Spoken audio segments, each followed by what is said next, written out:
MovieWeb.com.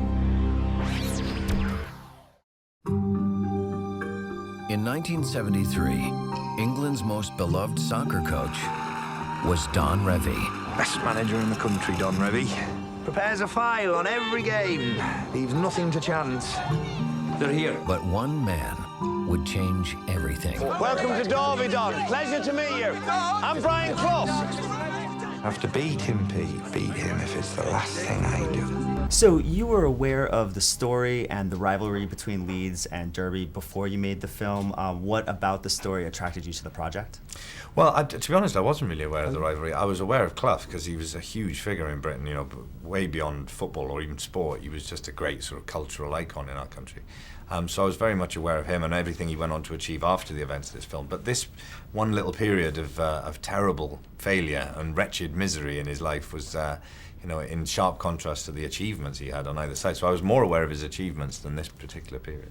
And what was it that attracted you to the story about Clough? Well, I mean, him as a character, he's such a compelling character. He's got all the great qualities that you want in a character to play. You know, he's got all these great contradictions. He's funny and witty and outrageous and outspoken, but vulnerable and full of insecurities as well. And so he was a great character, written by Peter Morgan, who I'd had a good track record with Frost Nixon and The Queen and films like that. And a great cast. It's just a great story. So you're known for doing a lot of roles that are based on real people. How is that different, maybe more difficult or less difficult than playing fictional characters? Well, I suppose in some ways having the structure of someone who's a real person and all that research you can do is quite liberating in a way. When you're playing a fictional character and you can sort of imagine anything you want, it's almost too many choices. And I love doing that, but one of the nice things about playing real people is that you've got this very strict framework to work within, and I love doing all the research. I love finding out about all these people's lives and the minutiae. The problem is that by the time we end filming, I've got all this trivia about these people. There's nothing I can do about it. But it's a great thing, and I've really enjoyed I do about 3-4 months of you know, full-on research beforehand. And I love doing that. So from your research, what did you find, what's your view on his relationship, on Brian's relationship with Peter Taylor, and then his obsession with Don Revie's? Well, I think in a way, and we've tried to reflect this in the film, that in a way Clough is his own villain. There's something very self-destructive about him, and that kind of driving ambition and the ego and the desire to prove himself and to achieve. Can turn against him.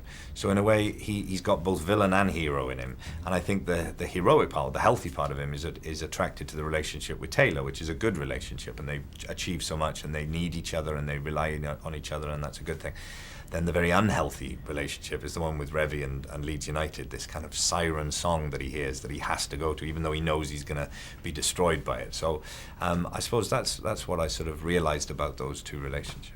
Was there anything that director Tom Hooper asked of you that you didn't expect, that you weren't prepared necessarily to do with this role? I mean, I was pretty much prepared to do anything with the part. I think when we were working on it, one of the things that it was quite a physically uncomfortable shoot because we spent a lot of time in sort of rainy, muddy football pitches, and it was cold and wet, as is often the case in Britain. So that was quite demanding, and Tom was very demanding, you know, in terms of the storytelling and the composition and the scenes, and that's what I want. I wouldn't want it any other way. So Tom really worked me hard, and that's what I enjoyed about it.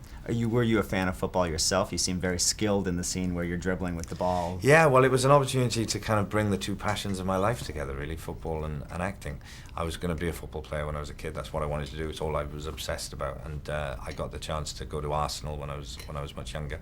But I ended up not going down that road.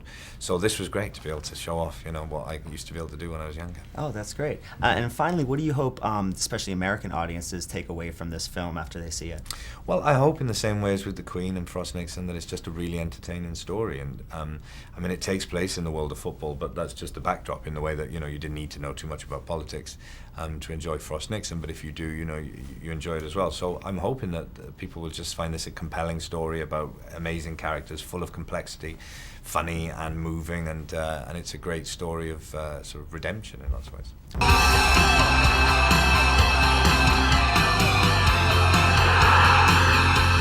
What about McGovern? He was useless. Whose idea was that? Yours. This fella talks too much. They say he's another Muhammad Ali. Now, Clough, I've had enough. Stop it. Are you going to stop it? No, I'm going to fight him.